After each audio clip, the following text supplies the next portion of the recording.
My title right now, it is crossing over into this bar in the background of the header. Not exactly clean, entirely clean conversion. Okay, so I may want to do something with that, but we'll leave it for now. We're going to look at a couple things here. So this is the new themes of FileMaker, and you can see here that things do look a lot nicer. Text is formatted nicer. I've got the ability to round corners now on objects, and we're going to take a look at this too, the object control. Things are displayed nicer. And just so we can see it, this is the new theme, and there's our classic theme. Okay.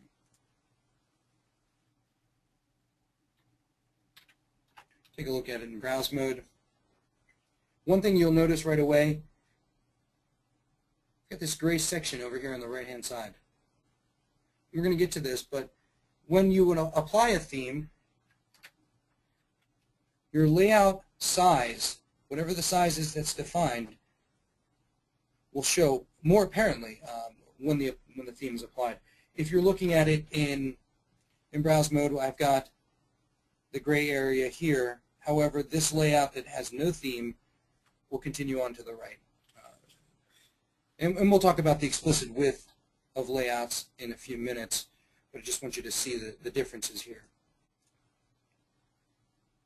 Changing themes is very easy, as I mentioned before. I can just come in, and if I decide I want to go to the ocean theme, okay, very quickly, I can update the theme. Okay.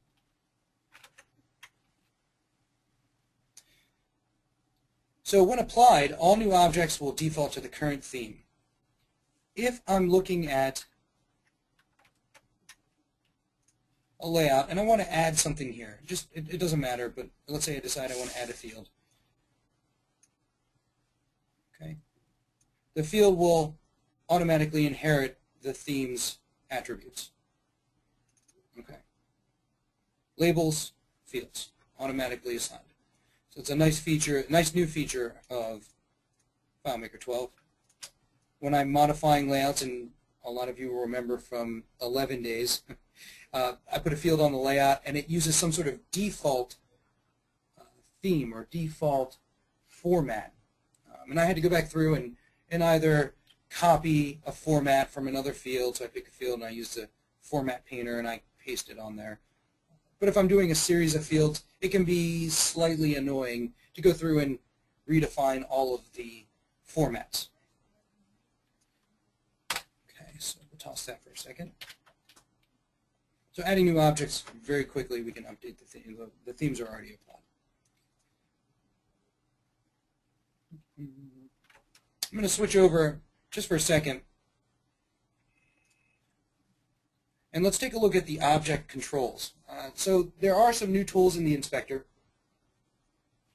And there's a new feature called object state.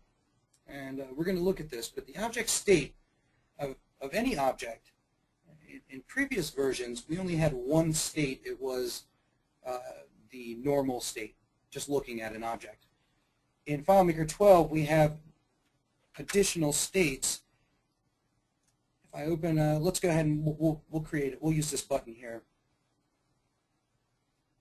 Open up the inspector. Okay, so under appearance,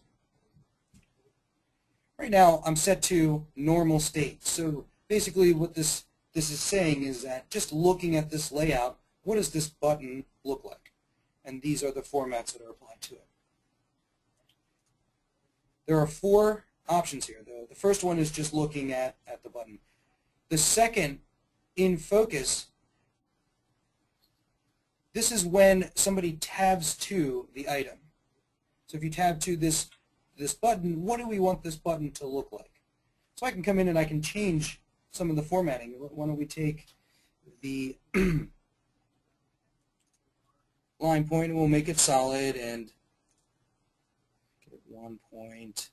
I'm going to give it a little bit of a highlight.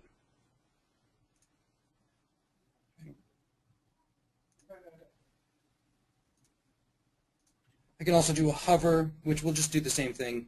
give it a solid 1 point with a hover color. I think I may have made this slightly different. And then finally, when pressed, I want to make this a little different. Let's take the text color and change it, make it purple. Okay. Save this, and just to make sure that this is in the tab order, and it isn't, we'll go ahead and add this in as 7. We'll do 1, 2, 3, 4. This is a little out of order, so I'm going to fix this. 5, 6, 7, and 8. Okay. So if I'm here, and I tab 2, oh no.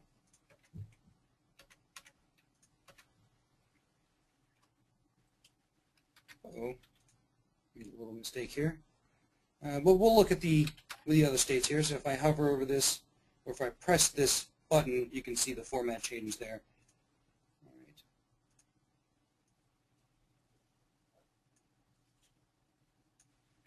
So we'll go ahead and edit this. And as I mentioned before, editing themes, we might as well apply it while we're here. Let's go ahead and change this.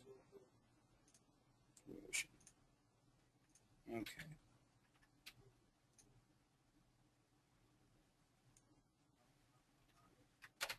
Let's take a look at some of the other tools that are available in the inspector. Let's pick a field, take a look at the new feature of corner radiuses.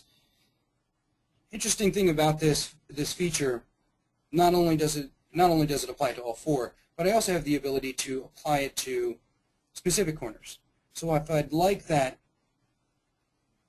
feature of one rounded corner and then my 90-degree corners, I can apply that same format. I could do it to fields as well. If I took these fields and put them together, okay, I can take these 2 fields. Maybe I'll turn the top radiuses off on this one, turn the bottoms off on this one. Okay, and now I've got what looks to be one entity. However, it's two entities merged together. Okay, and I could apply that to all 4 if I wanted to just turn the 4 corners off on this one, move this one up. Right.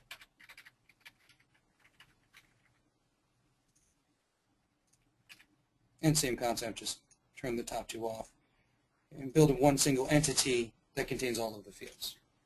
So some of the new features here allow us to do different things with the graphics of a layout. I'm just going to revert this so that we can keep working here. Some additional features, if I decide not to go with one of the themes and maybe I want to do something myself, one thing I could do is take the body. We're going to look at the gradients here. Let's take the body of the layout. Right now it's using an image and we're splicing it. We're going to talk about that in a second. But let's make it a gradient color. So let's apply some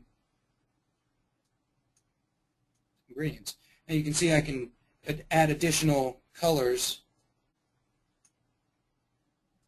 to the gradients. Okay. Make it look whatever way I want. And of course with transparency and so forth, we can really create some interesting graphical objects and so forth with the gradients. This can be applied to anything. I wanted to apply it to the body so we could take a look at it. Okay. In addition to the linear, we also have a radial gradients. Okay, and we can change the angle. I chose to. Maybe not with the multiples, but oh, there it is. Okay, so a couple of other things that have changed just while I'm here when we're looking at this formatting.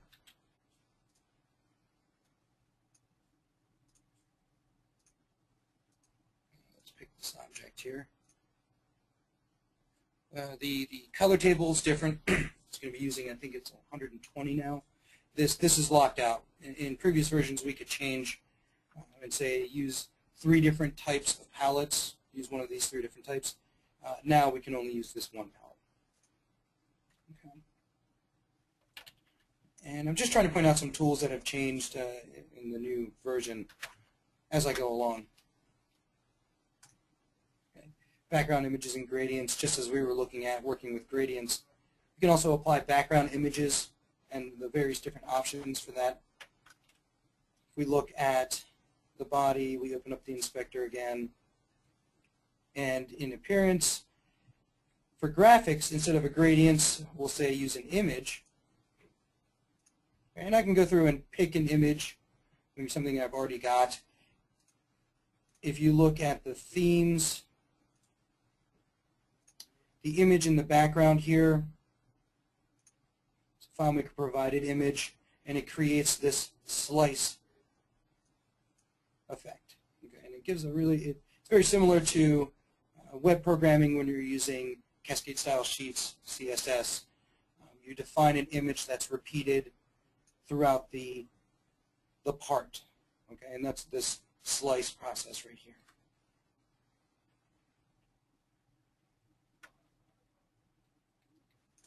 Okay. Each part can have its own image, and if you're using slicing, its own slices, okay, to create this rounded corners effect. And this will be defaulted to the size of the layout.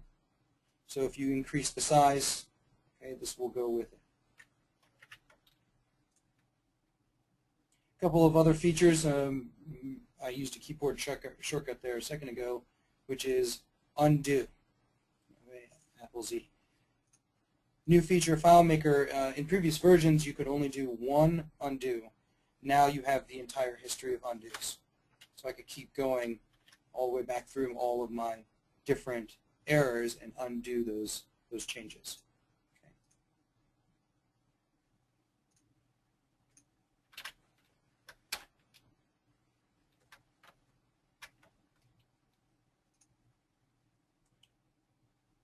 Moving into explicit layout width, and some of the new items in this are related to this. Let's switch over to FileMaker again.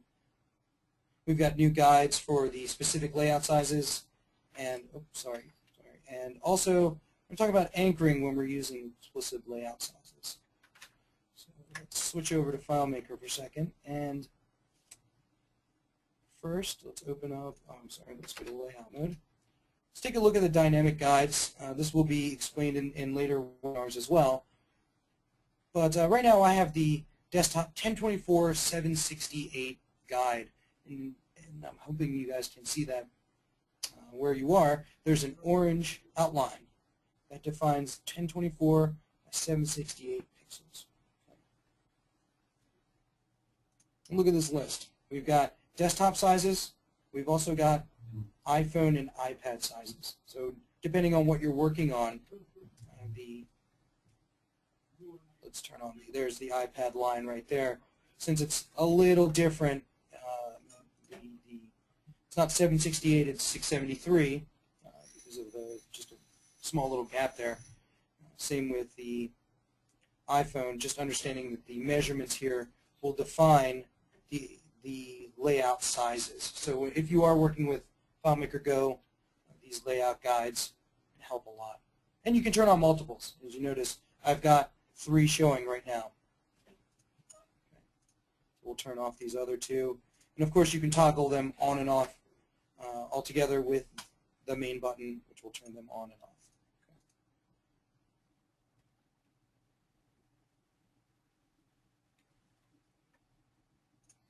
All right, so along with these layout guides, we want to talk about the explicit layout width. So I mentioned earlier, when you're working with explicit layout width, anything to the right of that line in layout mode, it's grayed out. If I put objects there,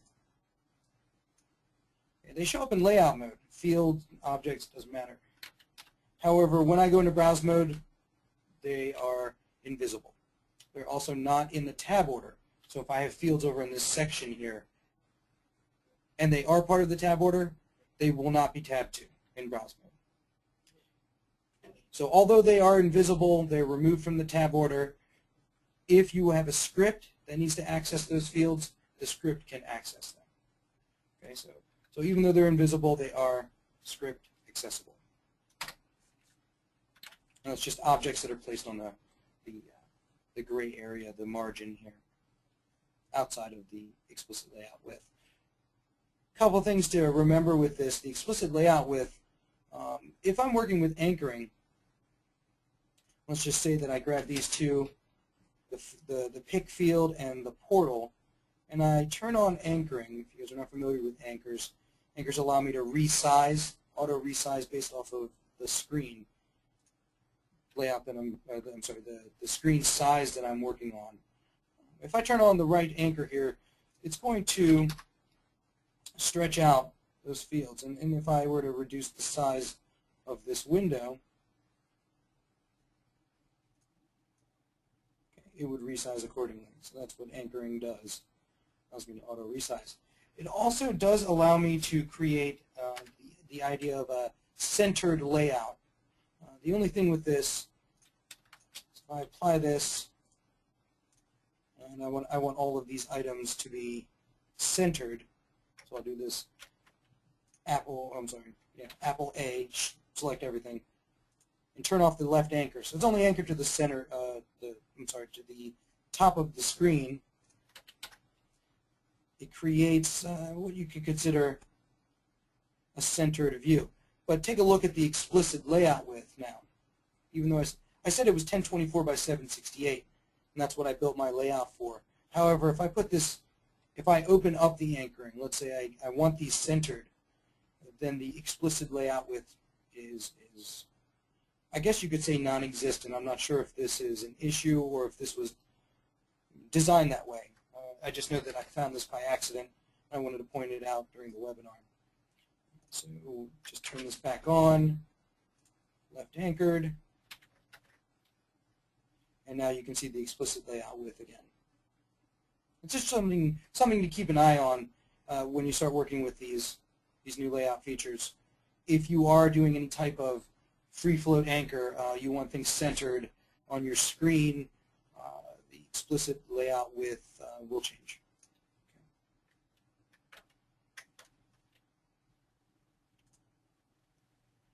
The last item on our list here is working with the new merge symbols, and I did mention that a lot of these items are going to be discussed in later webinars as well. So this is just a quick overview, taking a look at a new item in layout mode. If you're familiar with these merge symbols, FileMaker, we had in previous versions of FileMaker the ability to insert different symbols onto our layout if we wanted the current date in the top right corner, the current times on a report, page numbers, record numbers, things like that.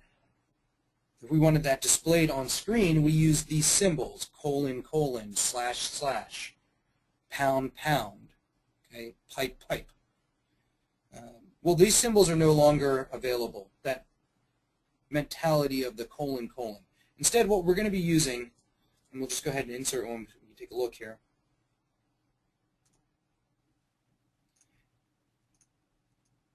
It's more of a merge function. Give me the current date. This is a new feature in FileMaker. The defaults are there. These are the ones that used to be there: date, time, username, page number. However, they've added a lot more. So if you go to the other symbol option, you're familiar with calculation work. This is a list of all of the get functions in FileMaker. So if I wanted to do something like get the account name, okay, and display it on screen. Previous versions, we had to define something that said the value of this calculation is get account name, or we set it as a global variable or something like that. Now, okay, we can just use these other symbols option, insert other symbol. This is just like a merge document, a merge field, so they are typable. And you have to use the squiggly brackets. I'm not sure exactly what they're called. We'll call them squiggly brackets. To type in the get function, you don't need the get in front of it, but you do need the terminology correctly. Now, some issues with this, and you just have to be careful when you put these in, that you don't do that. Okay, because then it won't work. So no extra spacing in the function name. Okay. Can't do that because that's not a valid function. Okay.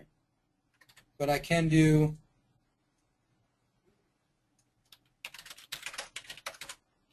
that. Oh, whoops. I can't do that because I need the final squiggly bracket there. Okay, and you can see that it automatically updated itself and put in the current date. So it is case insensitive, but just to keep in mind that you have to spell it correctly and you can't have any extra spacing in between those squiggly brackets. Okay. To get the list, insert other symbol. Okay, and you'll see the list here of the get functions.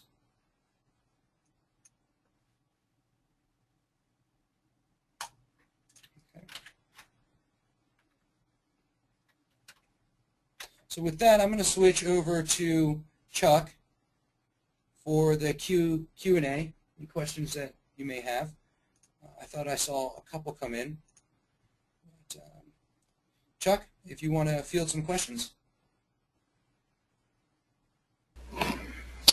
Thanks a lot, Samir. We do have a number of questions, and I'll just start running through them.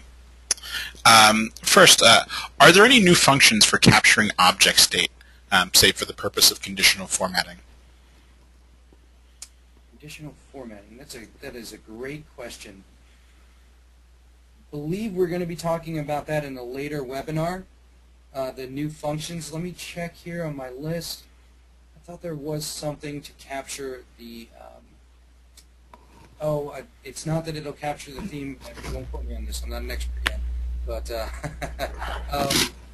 the current states are overwritten by conditional formatting. So we can't necessarily capture the current state, but to keep in mind, if you are using conditional formatting, that conditional formatting will overwrite any any object state that's applied. I know that didn't quite answer the question. I'd have to research to check to see if there's any new functions that were added given the object state. Okay. The next question up is, if we set object state formatting and then change the theme, does that erase the formatting that was created? That's another great question. Why don't we let's take a look and see if that happens. Okay, so we did apply different states to this button here. If we open this up and look at it, normal state is this, in focus, still has the same format. Just to verify, let's change the theme to bamboo. Take a look. Grab this guy, normal state, in focus, still has the same. Hover, yes, and pressed, it does. So it will save the object states even if you switch themes. Okay, and continuing with object states, when you format for different states, do all the formatting options copy with the format painter? Do all the object states. So if I were to copy this button, the format of this, using the format painter or one of these new features, and actually I think I may have skipped over this one, the copy and paste of styles. So the format painter, let's create another button here just to test it here. Test button. Oh, what happened there? Okay, so we'll take this and make it into a button, and it'll just say go to the next record.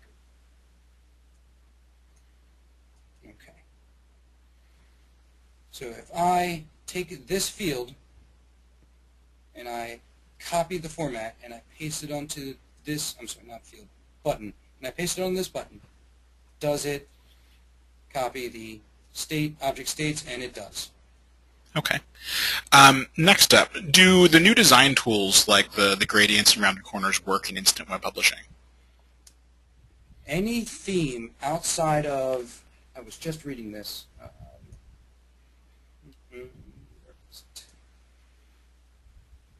Give me 1 second. I was just looking at this. For Instant Web Publishing compatibility, I believe there's only one theme that displays correctly in Instant Web Publishing. Any other themes that are used will not work correctly. And here it is. Only the classic theme is supported when using Instant Web Publishing. This is off of FileMaker's knowledge base. Okay. If the layout is using a theme other than classic, other than the classic theme, it will not display or render correctly in the browser. Aspects of a theme like rounded corners and some background colors will not display when viewed using Instant Web Publishing. And sort of in that same vein, do format states carry over to Instant Web Publishing? Format states. The object states? I believe so. I'm going to have to say I am unsure of that. I don't want to answer and say no. But I believe that that's also going to take that same process. So let me see if this. Let's go ahead and turn it on. Oh, I can't turn it on. I've got a FileMaker server running on this machine. I'm going to say that the Instant Web Publishing probably won't take all of the object states. If anything, it'll probably take the pressed. All in focus and hover probably will not come over. But again, I'm not sure of that. I would need to test it before I could say yes or no to that answer. Okay. And a couple people asked this. When you're converting a FileMaker 7 file or an FP7 file to the new FNP format, and you're using merge symbols, are those symbols converted automatically? FileMaker will attempt to convert those properly. From what I understand, it will take any double colons, double slashes, etc. that are on the layout as text and convert them to the new symbols. So yes, they have addressed that during the conversion. How well it actually works only a conversion will tell. So you may have some labels that end up getting converted to a new symbol, one of those time symbols or what have you, because you had the double colons in there, for example.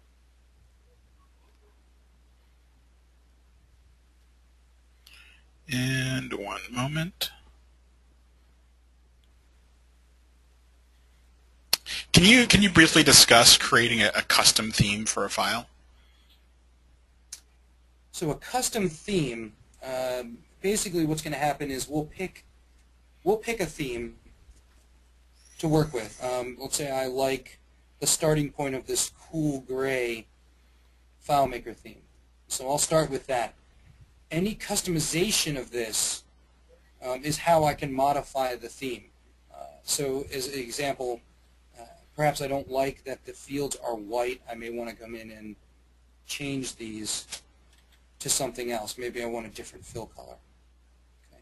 So I'd have to pick the theme first, but then I can come in and modify it and give my customizations, go ahead and apply my customizations to it. But the custom theme concept is basically taking a theme and modifying it.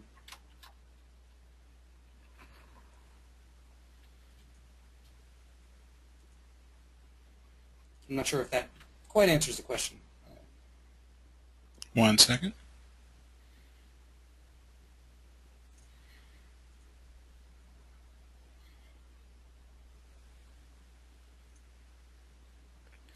Someone asked, what happens if you have a custom format in your current solution and you want to convert it to FileMaker 12?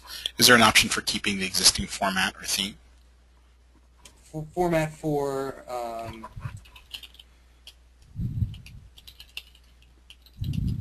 sorry, could you ask that question again? I'm not sure if I believe that they're asking whether if you have a customized layout, when you convert it, if it's going to maintain the original customizations or it has to revert to a new theme.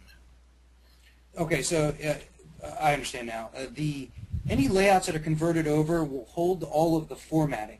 But what will happen is, if you were to look at the current theme, the theme that is applied is the classic theme.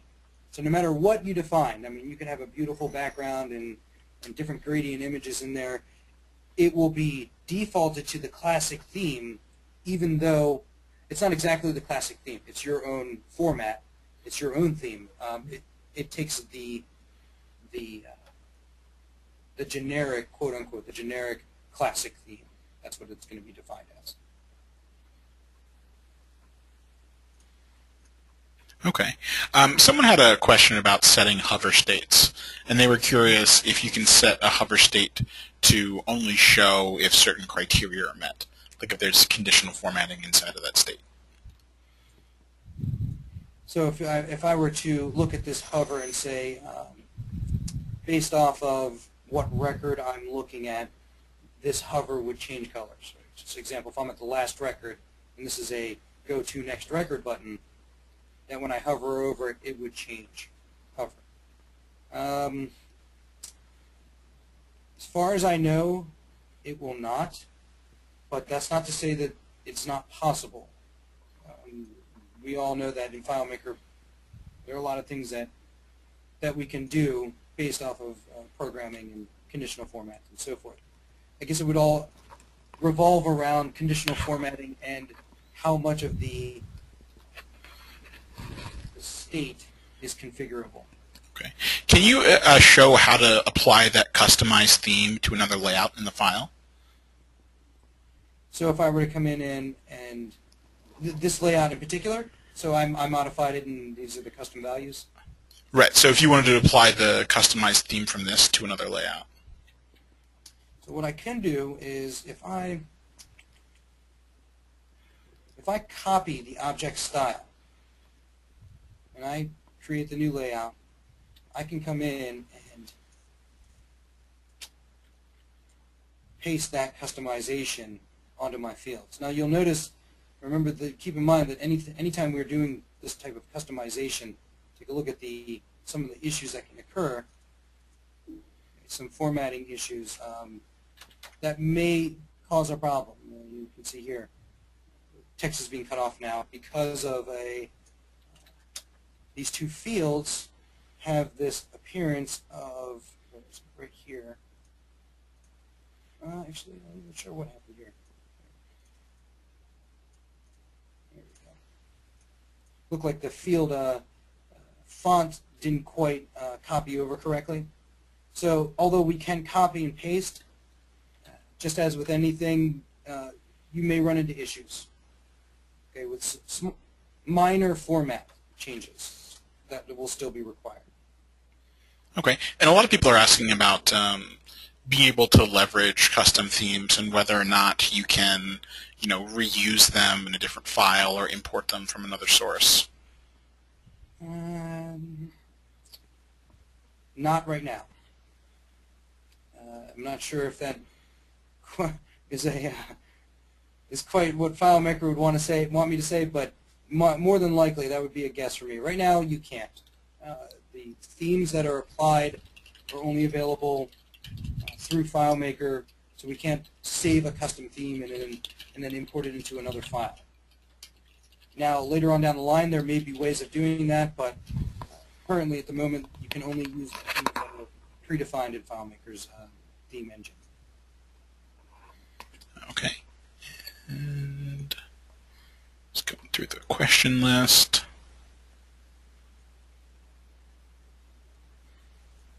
And I actually just noticed one of the comments here from Michelle Olson is the easiest way to apply a custom theme, this is a great answer, is just duplicate the layout and then modify what you need to, which is a great way of doing it.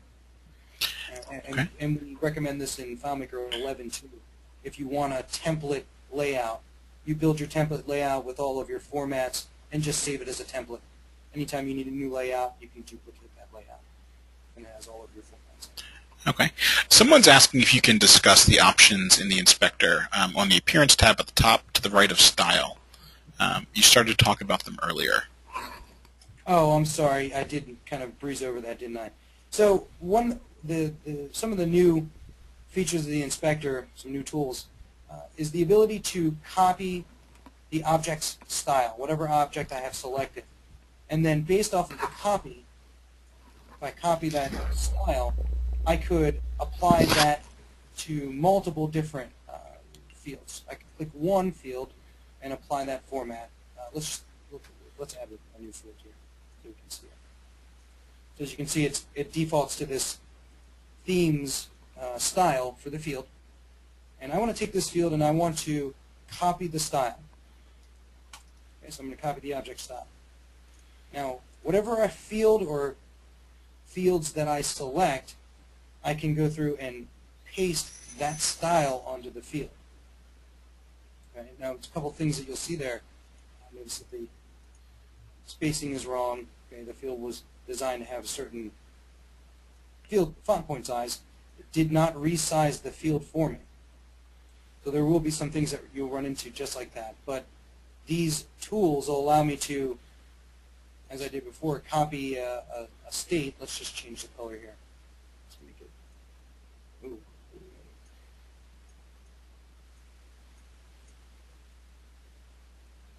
Oh, that's fine. We'll just use this one. So I take this field and I copy it. Go over to Artists here. And I want it to take all of the fields and apply, paste the style that I copied onto these fields. So that's what these fields will, these tools will do. They can also go through and if I take all of these fields, let's say I made a mistake or I just added a series of new fields. I can use a default, the default theme style to these objects. Okay, and whatever the theme that I'm working on, the fields will take that application. Think of a copy and paste situation, copying from another layout and pasting here, or from another file and pasting here. I can very quickly apply the theme to all of the objects. Just Control A, Apple A, apply all the themes. And then the final button here, which is remove the styles. Go back to a basic field structure. You can see that it's got the 90-degree corners now. Doesn't have the fill format, fill and the rounded edges and so forth. So it basically wiped clear all of the theme properties. And then I just turned it back on by clicking it and applying the theme features, formats. I hope that answers the question. There are a lot of buttons here, and this is a thing. I know we're going through it, and we went through it a little quickly, but we've got 12 days, and you're going to see a lot of these features. As I mentioned, there's another webinar later on. I can't remember exactly what day, but by QLogic, and they're going to be talking about all the layout mode enhancements. So a lot of things that I've talked about, they'll cover in more detail, and they'll talk about as far as designing and actually designing a layout. Right? We're just talking about the tools. We're just talking about the new surface. They'll go through and actually look at a lot of the new enhancements. And just as a comment, the FileMaker Academy webinar series is going to focus a lot on the native tools in FileMaker 12. There are some things that you can do outside of the native FileMaker client tools for customizing themes and saving custom themes. And someone had mentioned that there is some discussion going on about that in the Tech Talk forums. So if you are comfortable with actually looking at CSS and duplicating it and working with that, I would encourage you to go and check out the FileMaker Tech Talk forums for some of the discussions going on over there. Getting back to some of the other questions, is it possible to lock the inspector to a default position in the bar? The default position in the bar? Do you mean, I don't quite understand the question. Yeah, I think that they were just looking at the way that the inspector expanded on your screen and asking if it was possible to lock it. As far as I know, it is still just a floating window. Yeah, it's still just a floating window. And everything that it is, I mean, we can't move these, we can't customize this at all. So the way it is the way we have to work with it. We can't change the data to have behavior at the top or change positions so that auto resizing is all the way down at the bottom. And someone had a question, can you open multiple inspector windows? You can still do that, yes. So if I come in here and I say View, New Inspector, I'll get 2 inspector windows. And this is available in 11 as well.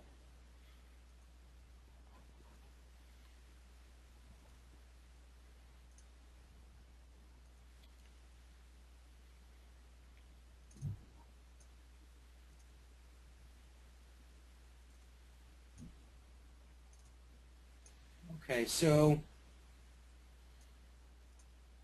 I think there was just another quick question regarding the inspector. Can you have the inspector always open in the same position? I don't know if we can lock it open. Let's see. I don't think that we can do that. No, we can't. Not lock it in the sense that it always opens and it's right there on the edge of the screen. I can put it there and then it'll stay there for whenever I open up Inspector. It'll keep that default location, but I can't lock it there. It's always free floating.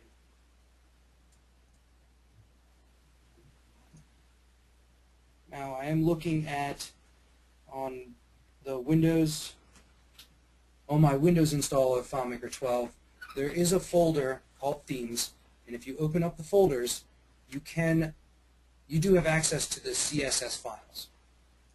So if I open this up, and you guys can't see this, but it does have all of that information as far as the formats for everything. What's the header information, the background color, so forth and so on. It's all in there. If you're familiar with that, if you're comfortable working with CSS, then you probably can modify these defaults. I don't know about adding your own custom. You could try it, but I have a feeling that this might be a no-no. Okay. We have another question. My favorite field effect in FileMaker 11 was engraved. Where is that feature in FileMaker 12? I can't find it. Okay, so and actually a great question. There were some items that were removed from FileMaker 12. So effects are no longer available. The embossed, engraved, drop shadow no longer exists in FileMaker 12. You'll have to do it with formatting itself. You'll have to apply those formats in order to create that illusion of engraved or embossed objects. There was another item that was removed, patterns.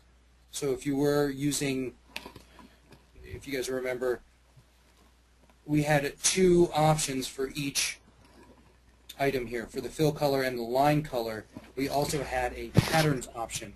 What was the pattern of the line border? What was the pattern of the object? That is no longer available. Instead, what we have to do is the object, if we want to use some sort of pattern, we have to use an image and we have to tile it. Okay. So this is going, it's actually bringing FileMaker into a more modern development environment, in that it's very similar to Adobe products and 3D Studio Max and so forth, where we don't use these. Instead of building this using a simpler tool, we have a more complex tool that allows for more than just a pattern. Okay. Here's another question. I converted a small DB I recently started in 11. All new objects for the existing layouts default to the classic theme after conversion. I would like them to use another theme that would be closer to my own as a starting point, but the only way to change the theme that the new objects use is to actually apply the theme to my layout. Is there another way to change the default theme for new objects without applying the theme to the existing layout? Just what we looked at a second ago, if you select the object you can use this button here next to Style, which would apply the theme style to this field. Now, if you have something custom, some sort of custom color, I can copy that and paste it to the item. Okay. In the vein of conversion questions, if people have patterns in fields, or if they're using one of the effects that has been removed, how do those convert? So if you're using a pattern, it will convert the pattern into a tiled image. And if you're using that engraved, embossed drop shadow, I believe it just applies the formats for the field. So if I take this field to create that illusion of engraved or embossed, it's just a matter of turning on, what is it, top and left is engraved, right? So, oh, I'm sorry, embossed. If I turn off top and left, I'm sorry, if I keep bottom and right, it looks embossed, and if I do the other two, it looks engraved. So it just converts it that way. And now I haven't done too many conversions. First thing I did was convert a file, and I did notice some of this stuff. For the most part, I'm going to say 95% of the objects came over and they were fine. So if you did have an engraved object, it kept the engraved illusion. If you had embossed, it kept the embossed. If you had patterns, it brought over a pattern-looking image, but the image was tiled instead of patterned. So it did a pretty good job. Like I said, there was only a few things that I saw that would have needed to be modified, but for the most part, it keeps all of your formatting just as it was. It just will convert it to the new way of doing things in FileMaker 12. And can you demonstrate how to make a field transparent with in FileMaker 12? Okay, so yeah, definitely. So it is a little different. We don't use that pattern drop-down anymore.